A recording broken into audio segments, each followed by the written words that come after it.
What's the worst thing a golden child did that made everyone finally cut them off? Story 1.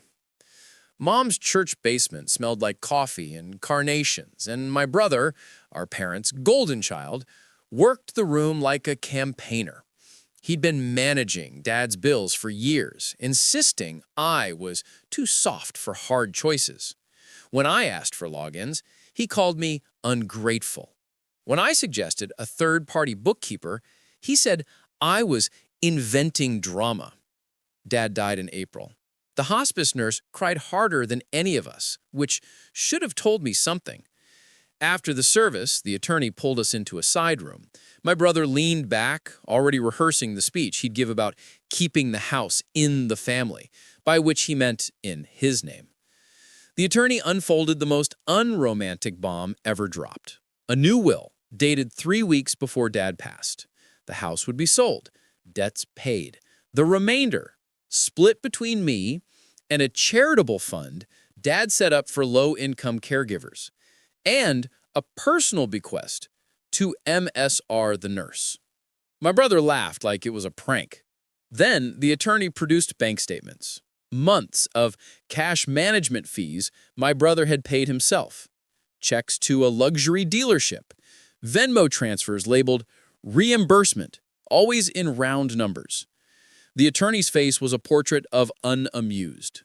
Dad knew. He'd quietly hired a fiduciary when his mild forgetfulness turned into strategic clarity. My brother sputtered about verbal agreements, about sacrifices, about how I didn't understand how things work. Mom's hands shook. MSR tried to leave embarrassed, but the attorney stopped her to sign her receipt.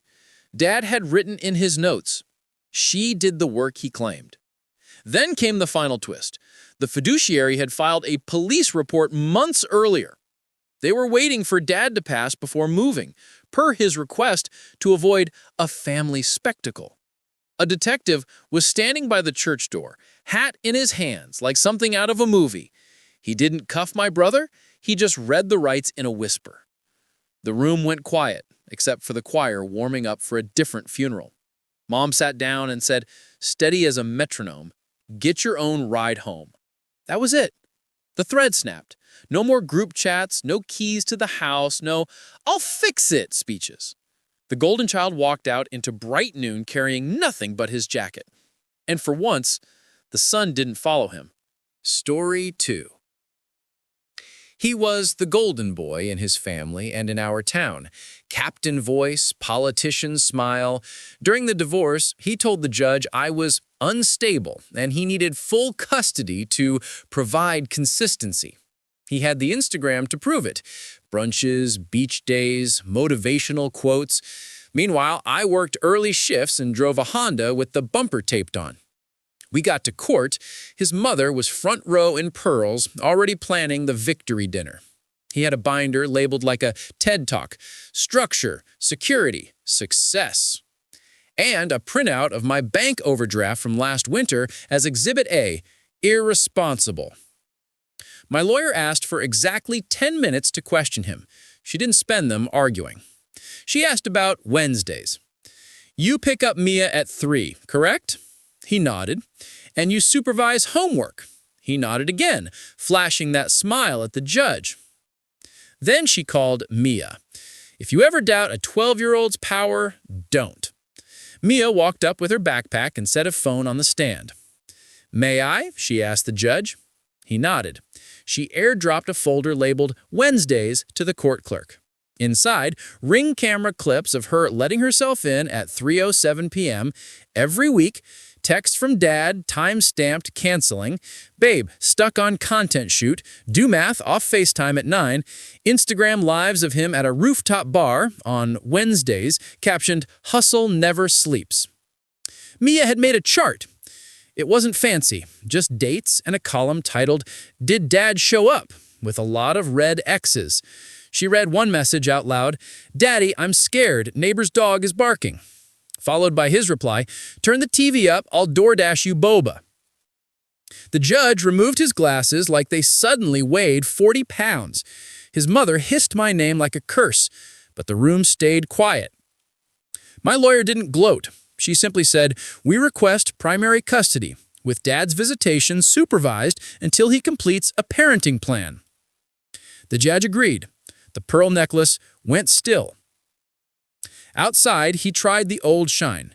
"You did this to me." I shook my head. "Mia did this for herself." She climbed into my crappy Honda and buckled in. We drove away with the bumper still taped on, but for the first time in years, nothing felt like it was about to fall off. Story 3. Our CEO's son, let's call him Drew, was head of innovation, which meant he pointed at whiteboards and called it leadership. He never answered Slack, but he always found a camera. The board scheduled a live all-hands for our product launch, and Drew insisted on doing a live demo. He told us, "Leave the heavy lifting to me." We already had. He strutted on stage in a bomber jacket and started clicking like a magician. The app pulled in sales data, predicted trends, spun a pretty chart. The crowd clapped. Our team knew those numbers. They were last month's sandbox feeds. Then the API asked for credentials. Drew smiled, typed, hit enter. No big deal. He vamped, told a story about resilience, tried again. 401. He slapped the laptop like a TV from the 90s. The camera feed showed his screen magnified. A Google Drive tab with a file named demo_final2 and a second tab labeled acme.ai. Pitch deck copied. Our CTO's face blanched. The moderator tried to cut the feed, but someone in AV hesitated half a second too long. The Slack channels lit up. A DM popped up from a friend at Acme. "Is your guy really using our deck?" Turns out the innovations in Drew's talk matched a competitor's open-source repo he'd cloned and relabeled, complete with the same example user, Jane Doe, and the same formatting glitch on the fourth slide. The board called an immediate break. The CEO walked out with Drew, father hand on son's shoulder, classic save-the-day posture. 10 minutes later, legal came back without them. HR posted a statement about leadership changes. Rumor said the CEO had found an invoice Drew had submitted for consulting, which routed company money through a shell LLC to pay for his creative studio. Read, a DJ setup and a neon sign. The weirdest part? It wasn't the firing. It was what happened in the family group chat. Yes, he had added half the company to his family chat for culture. His aunt, the CFO, wrote, "We love you, but we're done paying your cover charge." Then she removed him from the chat while 500 employees watched the member count drop by 1. At the next all-hands, the slide behind the new head of product showed a plain sentence: "We build before we brand." No bomber jackets, no neon sign, just a login that worked. Story 4. My cousin Leela married into a family with a golden son named Evan. He was the eldest, the investment. Their parents raided 529s and retirement accounts for his startups and destination birthdays. The younger siblings got hand-me-downs and character building. At Leela's wedding, Evan insisted on being MC. He said he had a special surprise. The room glittered. He told jokes that were really insults and plugged his app between toasts. Then he announced a gift to the bride and groom. "I've negotiated a partnership with this venue. Future family events get a 20% discount if you tag my company." The venue manager's smile froze. Midway through cake cutting, the lights popped on, music cut. The manager stepped up, apologetic but unmovable. "We need to settle the remaining balance now to continue service." Whispers swarmed. Leela's mom blinked at the number. She thought it was paid. She'd sent Evan the money months ago because he was dealing with the vendors. Evan went pale under the Edison bulbs. He claimed bank transfer delays. Leela, in full gown, walked to the DJ table, took the mic, and said, calm as a surgeon, "I'd like to show you something." She airplayed her screen to the projector. a chain of Venmo payments to Evan labeled venue deposit, final invoice, taxes, and tip. Then she showed his transfer out, same amounts, into Evan Ventures. The last one said, Seed Fund, moving fast. Someone gasped like it was a church play. Evan's parents charged the stage. His mom hissed, "Not now!" Leela looked at the manager. "Run my card." The room exhaled when the terminal beeped. The music started again, but the vibe had shifted, like a storm had scooted through and rearranged the furniture. Evan tried damage control, telling me in the hallway that he'd meant to invest it and pay back with returns. I asked, "In 40 minutes?" He squared his shoulders, the posture of a man whose whole life had bent toward forgiveness. He said, "Family invests in family." Leela's dad stepped out then, tux jacket off, tie loose, not a tall man, but suddenly enormous. He put his hand on Evan's shoulder and said, "You're not our family's investment anymore. You're our lesson." Then he handed Evan a printed invoice, the balance of every borrowed dollar from the last 5 years with interest. Evan didn't come back inside. The dance floor filled up anyway. During the last song, Leela led a line dance that snaked around the empty chair at the head table, the one that used to be reserved for him. Story 5. My mother's sister, Aunt Cara, was the golden child you're warned about. Prettier, louder, entrepreneurial. Holidays were her runway. My mom, the quiet one, did every casserole and emergency airport pickup. When Grandma died, Cara got the house because she had kids. The rest of us got gratitude. Last winter, Cara posted in the neighborhood group about a break-in. She said someone had smashed Grandma's old stained glass window and trashed the living room. She sobbed in a live video, asked for tips, and started a GoFundMe for emergency repairs. Donations poured in, including from my mom, because she still wanted to believe. I live 2 streets over. My doorbell cam faces the corner where Cara always parks. That night, the camera caught her arriving alone, hauling a plastic tub and walking inside.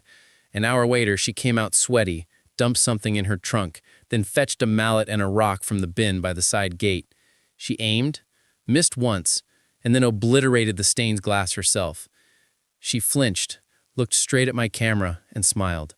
Tiny, satisfied, like anyone who's just solved her own problem. I sat there with the footage, heart going like a blender. I wanted to send it to my mom, quietly, but the next morning, Cara posted a picture of the damage with a caption, "Thieves stole my daughter's keepsake box." That box was my keepsake box. Grandma had promised it to me. I recognized the sticker on the lid. So I dropped the clip in the neighborhood group with no caption, just the video. It played and the comments exploded like popcorn. Is this... Wait, Cara? She started typing so hard we could hear it. "This is taken out of context." Someone wrote, "What is the context for smashing your own window?" By noon, the insurer called. By evening, the GoFundMe froze. By the next day, Uncle Mark packed a bag. He later told my mom he hadn't known about the second credit card, the cash advances, the investments. The window had been the tryout for the bigger claim, the old piano, stolen. Cara showed up at my mom's door with mascara comments down her cheeks, blaming me for ruining her life. My mom listened and then pointed at the hallway mirror. "You did that yourself." It wasn't theatrical, just a sentence that closed a door. The final flip came a month later during a storm. Lightning hit the massive oak in Grandma's yard. It crashed onto the porch where the stained glass used to be. The house spared, the old wood crushed, a weird mercy.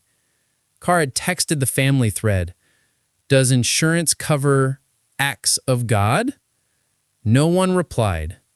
The silence was the cleanest thing we had given her in years. Story 6. I was the one who used to steer Laurel out of traffic, literally and metaphorically. In high school, I kept her from flunking by color-coding her binders. In our 20s, I read every draft of her novel and told her she had a voice. Laurel was the golden child of her family. Baskets for her smallest achievements, a family group chat renamed Laurel's Launch, a father who called her our prodigy like that was her birth name. Her memoir came out with a splash. Girl from the River, TV interviews, a glossy tour. On page 3, she narrated my years in foster care, my brother's overdose, and my nights sleeping under the I-95 overpass. I recognized the voice and the details the way you recognize your own face, because they were mine. I had told her those stories on a sagging couch in grad school at 2 a.m. after a trigger warning at a poetry reading had split open the old box I kept taped shut. We had cried and eaten stale Oreos, and I had said, "Don't write about this. It's not yours." She nodded and swore. At the book festival, Laurel wore linen and that soft, hollow look famous people practice. The moderator gushed. Laurel spoke about transforming pain. People in the audience sniffled. I watched from the third row beside my husband, who kept squeezing my hand like he was holding a kite in high wind. I thought I could swallow it, let it be hers now. Then my brother's name appeared on a slide behind her. It was misspelled, but unmistakable. The exact weird spelling on the intake forms at the rehab. I stood up without deciding to. I walked to the mic during Q&A. Laurel smiled, relieved. She hadn't texted me in months, but she still counted on me for the easy saves. "This is my dear friend," she told the crowd. "She can vouch." I said my name, then, "Could you tell us where you found the police report for the overdose scene you describe on page 128? The moderator blinked. Laurel laughed. "Oh, the records are sealed, but artistic license." A woman in the second row raised her hand. She was older, gray, bob, librarian energy. She said, "I'm the volunteer coordinator from the shelter you cite. We checked our logs when you did your NPR interview. You never stayed there. She did." She pointed at me. A murmur rippled, and Laurel's family, clustered in the front, turned like prairie grass in a gust. Her dad mouthed at me, "What are you doing?" I had brought nothing but my phone and an old habit of coming prepared. I airdropped the moderator 3 screenshots. My intake record from the shelter, the email exchange where Laurel asked for texture and I refused, and an audio memo from 3 years ago. Laurel's voice, low, promising, "I'll never put this on the page." The speakers carried her words into the rafters of the tent, tinny and inescapable. Laurel tried strategy, tears, blame, a performance of "we co-created." The audience wasn't a jury, but they knew a theft when the fingerprints glowed under the blacklight. The moderator closed the session early. Outside, Laurel's father stepped into my path and begged me not to ruin her moment. I said quietly, "She ruined mine when she sold it." By dusk, her publisher announced a pause on the tour pending fact-checking. Her mother sent a mass text requesting privacy. I wrote back to the whole glittering thread. I gave her privacy. She published it. Their bubbles went silent. For the first time since we were kids, I felt the air around Laurel cool. Not because strangers turned, but because her own family finally stopped facing her like the sun. Story 7. I met the Golden Son before I met his mother. He arrived at the nurse's station like a weather front. Expensive cologne, power tie, voice pitched to cut through beeps. "I'm Miles," he said, hand on my desk. "I'm the decision maker." His mother had a stroke, a bad one. She'd left a DNR and a Polist, clearly limiting interventions. I'd seen her in clinic once. Sharp eyes, a hand squeeze that said, "Don't let them fuss." Miles insisted on everything, then stood at the foot of the bed filming nurses at work for accountability. He called his followers our village. He demanded to approve med lists. He told me, a charge nurse of 15 years, how ventilators work based on a podcast. He overrode his sister, who sat quietly knitting like a person holding herself together. He told her Mom would want to fight, even as her fingers tightened on acrylic yarn. We convened an ethics meeting. Doctors, social worker, chaplain, both kids. I had the papers in a folder like scripture. Miles arrived late, live streaming until our security guard told him to stop. He called the camera Our Truth. The chaplain read the DNR. Miles said it was outdated. The sister whispered, "It's from May." I don't bring family into policy. I bring them to their person. We found something in her nightstand, I said, and handed over a small USB. The sister plugged it into the conference room computer. A video opened, their mother at her kitchen table, hair in a scarf, sunlight turning the dust gold. "If you're seeing this, I'm probably in a bed and you're both very loud," she said, smiling. "Miles, you will want to fix it. Sweetheart, I say this with the love that made you big. Let me go." Her voice broke once, then steadied. "To my girl, I always ask permission even when you don't need to. I give you this. Be the one to say no." She held up a card to the camera, her new poll list. The date in bold, 2 months ago. She tapped it. No feeding tube, no intubation, no ICU heroics. Then she leaned in, conspiratorial. "If your brother tries to make this content, unplug him." Miles' face went through 5 expressions, then landed on fury. She didn't understand. The sister, usually a shadow, said she understood you. She slid the video toward him like a plate he had to eat. The committee didn't need long. We honored the documentation. We set a plan for comfort care. In the room, the ventilator stayed off. She breathed, shallow and even, to the rhythm of the rain on the window. Miles paced. When the chaplain began a prayer, he started to film. The sister stood, reached out, and with emotion so gentle it looked like love, she pressed her thumb to his screen and dimmed it to black. Afterward, he stormed the hallway, calling me a murderer. I signed the order and removed my gloves with the practiced dignity you learn from 1,000 unglamorous mercies. The next morning, I found a bouquet at the desk with a card. "Thank you for not letting him turn my goodbye into content. E." We don't always get closure in ICU. That note was a door that clicked softly, decisively shut. Story 8. Our building used to be a grandma's fourplex, all crocheted curtains and feral cats. When she died, her golden grandson took over as a favor to the family. He rebranded himself a developer overnight. He was the kind of guy who used disrupt as a noun. He told the paper he'd restore dignity to the block. Then the notices started arriving, like sleet under the door. Improvements require temporary relocation. Common area is now a yoga studio. Rent adjustment aligns with market. He didn't raise our rent at first. He asked us to help him make TikToks of the stairwell glow up. He called us community ambassadors. He didn't know the difference between a tenant and a prop. When Mrs. Ortiz on the top floor refused entry without 24-hour notice, he cut the boiler for renovations in January. When Mr. and Mrs. Tran documented the mold, he lost their certified letter. He sent texts at 2 a.m. with phrases he thought were legal, like eminent domain. We started a group chat called Fourplex Resistance and began documenting. The city council scheduled a hearing on small landlord modernization incentives. He showed up in a blazer with elbow patches and brought his aunt to testify that he just wants beautification. He passed around glossy before and afters, ours taken without permission. He told the council, everybody loves the new vibe. Then Mrs. Ortiz stood. She's 5 feet tall and wears sneakers to everything. She put her phone on the podium, opened our shared Google Drive, and invited the clerk to AirPlay, up when a timeline, heat outage dates layered over his Instagram stories from Tulum, a spreadsheet of entry notice sent at 11:57 p.m. for 8 a.m. repairs, audio of him saying on the stairwell, if you can't afford the new standard, there are cheaper neighborhoods. His aunt tried to interrupt. The council president, a woman who'd lived through 3 boom bust cycles, tapped her mic. Ma'am, you'll have your turn. She looked at the grandson. Did you register your rent increases? He stammered. The clerk pulled up the registry. Blank. The city attorney raised 2 fingers. Code violations and retaliatory conduct.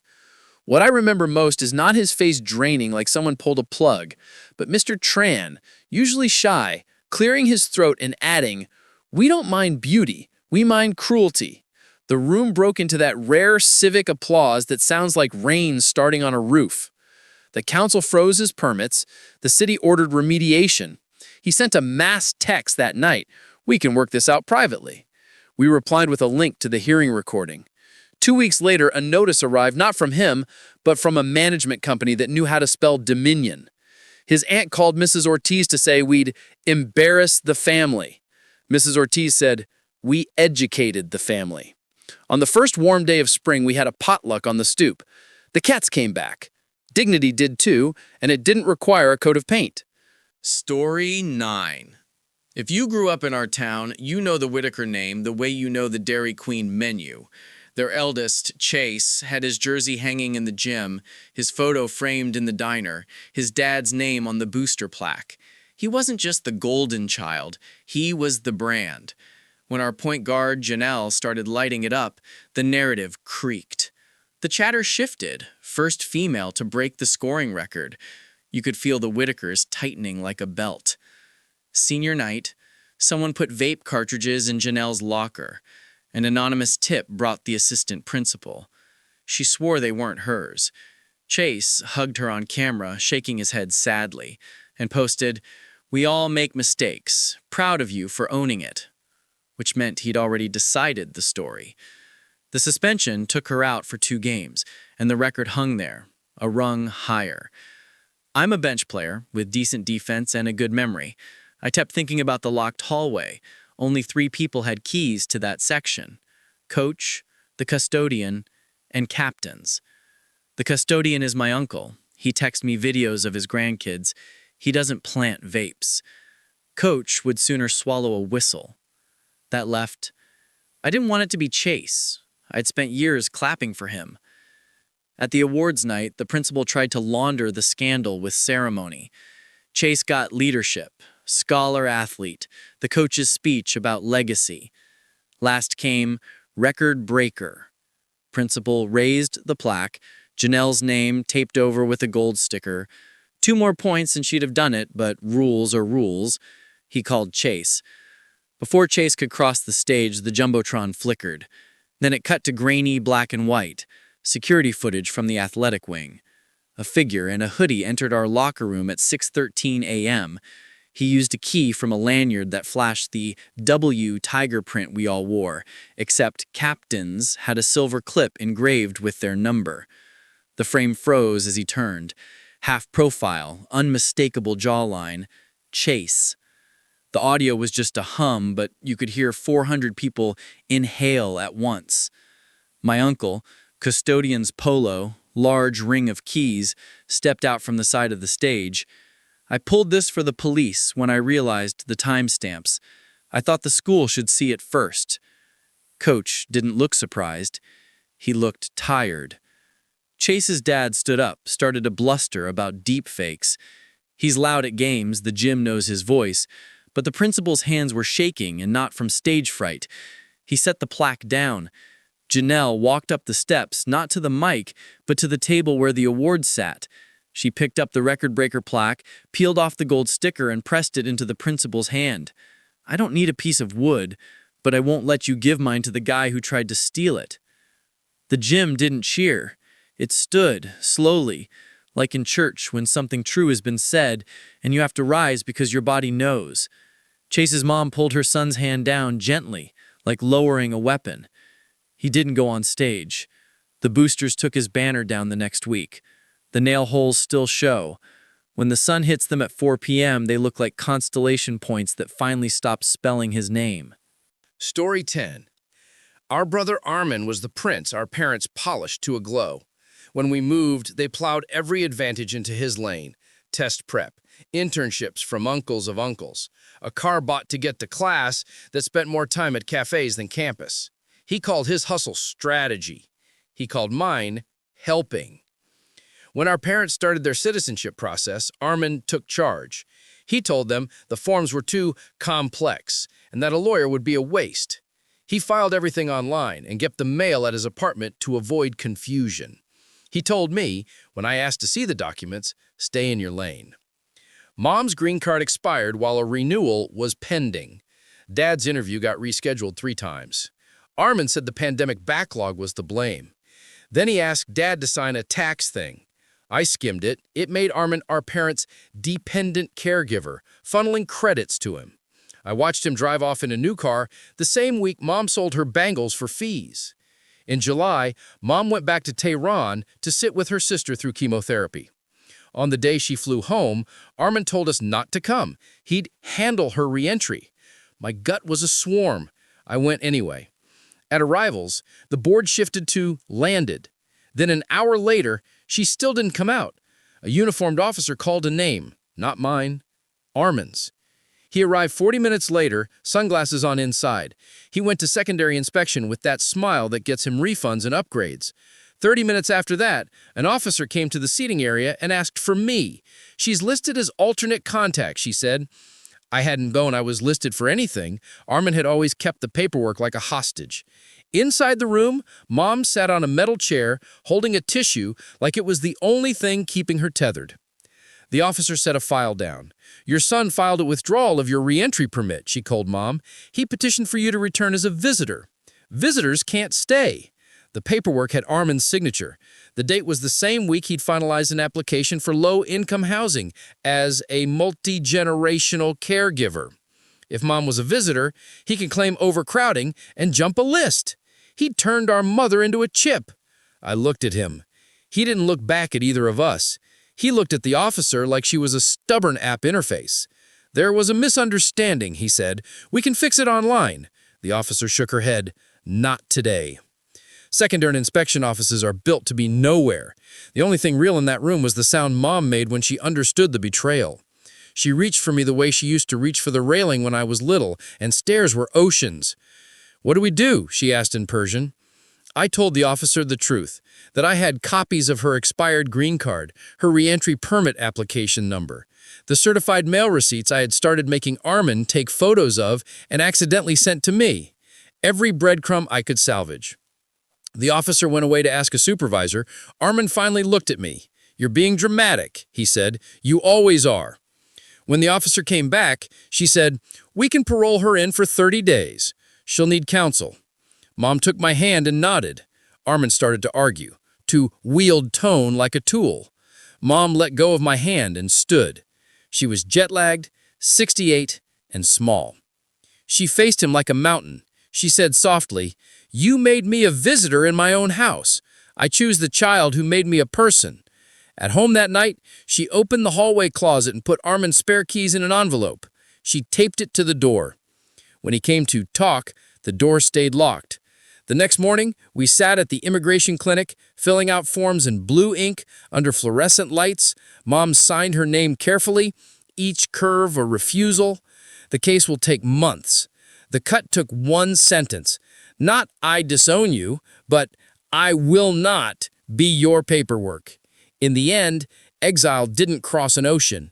It crossed a threshold. And it was Armin who found himself on the wrong side of the door. Story 11. When I married into the Harts, I inherited a pew. Their eldest, Connor, practically grew up on that stage.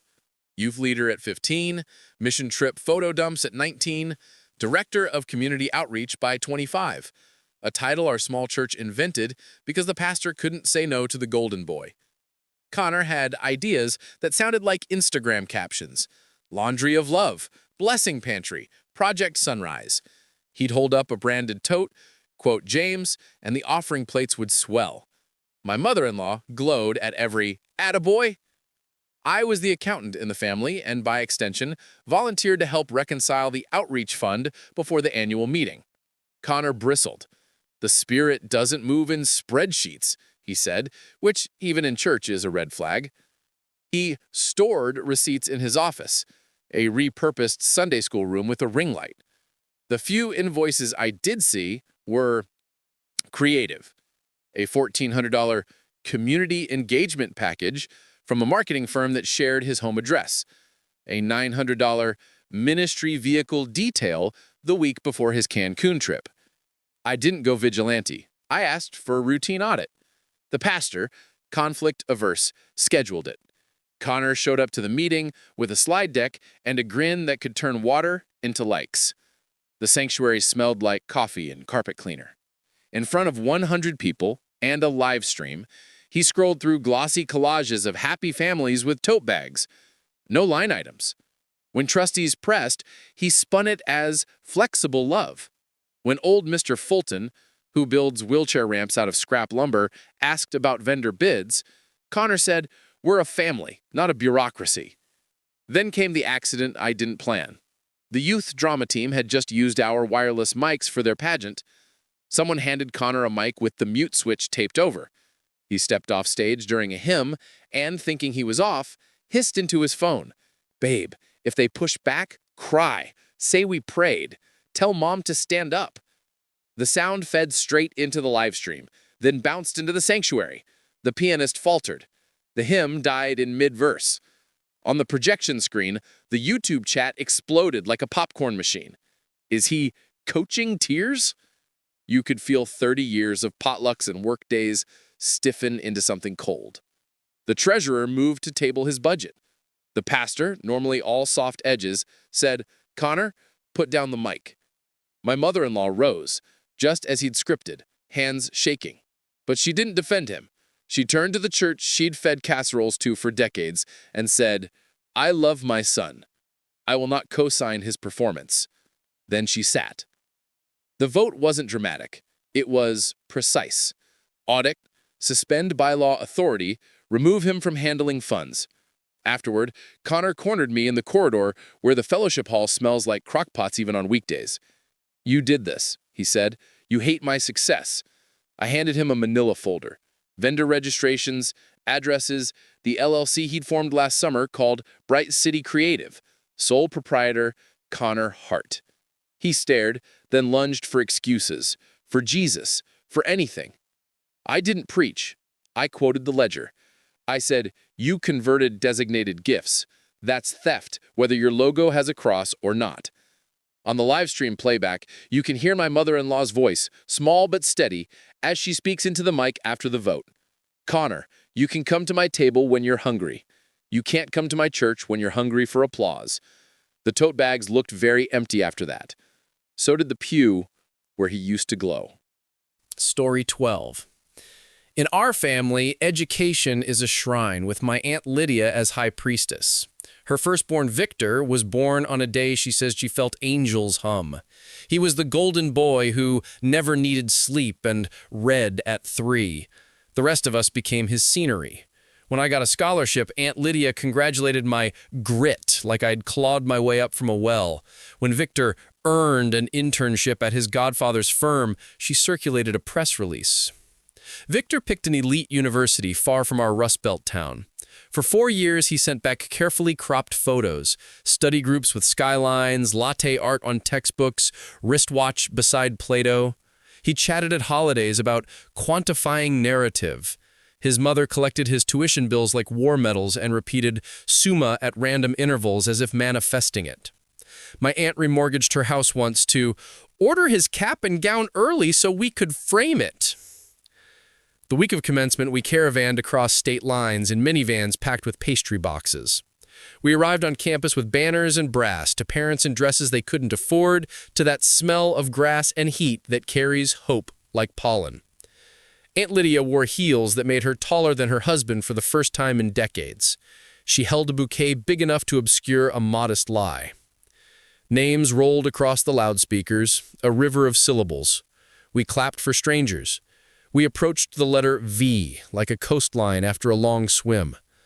Vidal, Vienne. The dean cleared his throat. The sun pressed on us. A gull wheeled overhead.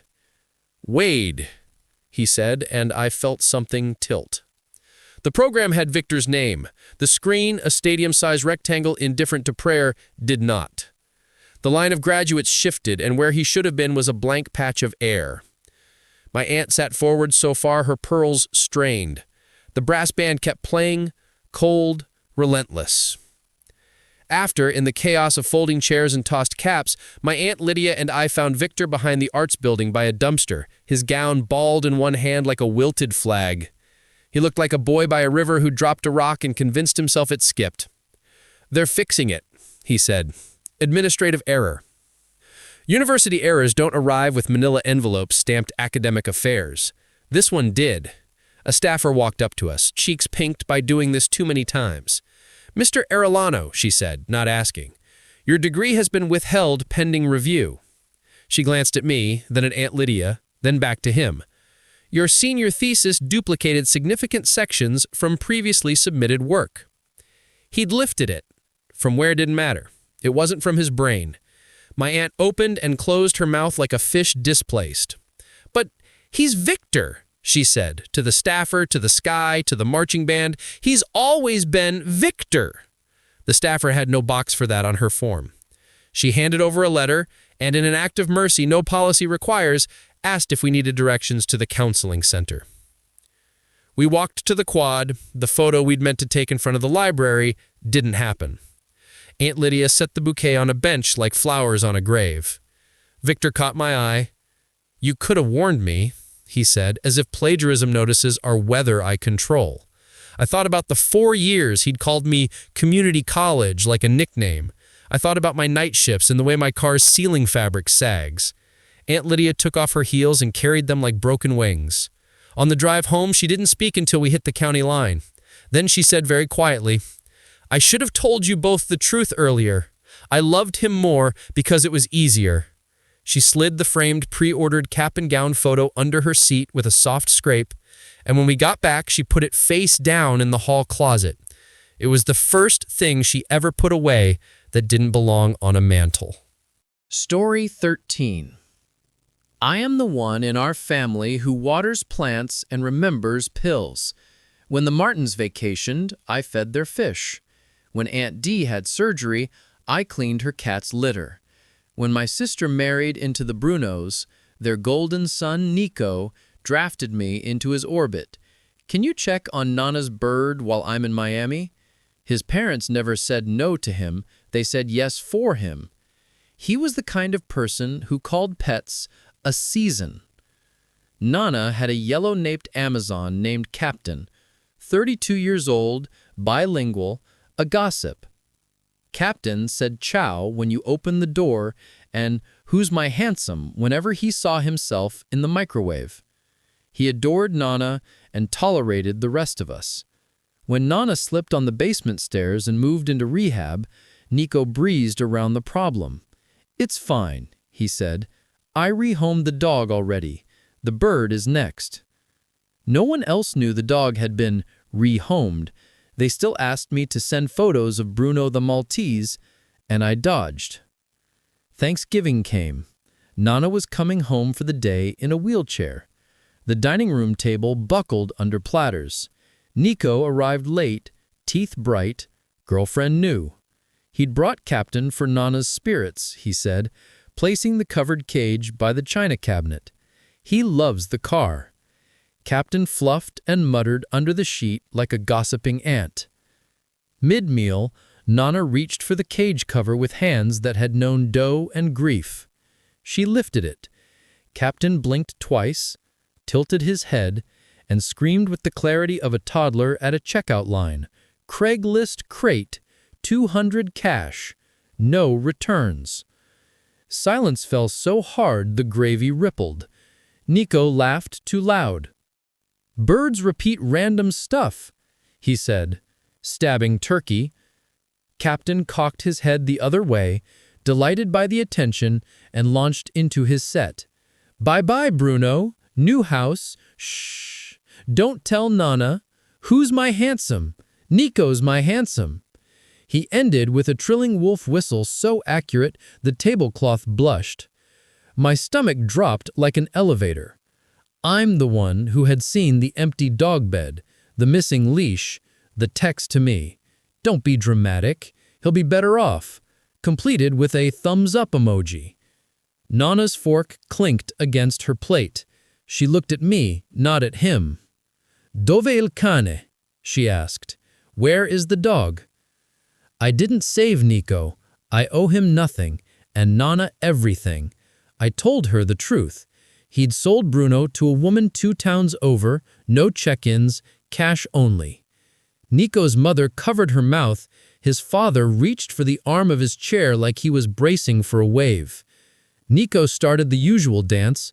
Gaslight, deflect, promise a fix. We'll get him back tomorrow. Captain, thrilled to be part of the conversation, offered the prosecution's Exhibit B. "No takebacks. Block the number." Parrots don't understand confidentiality.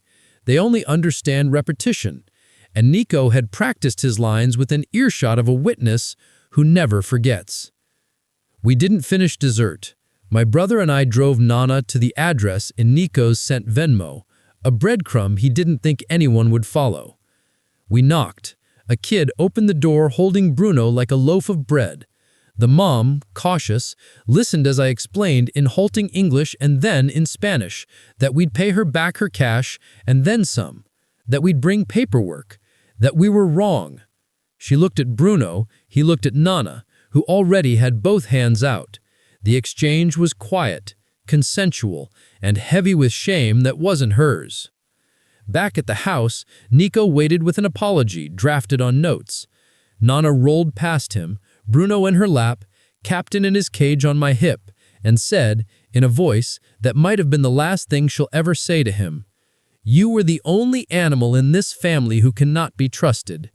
Captain, not a poet, added, "Bad boy."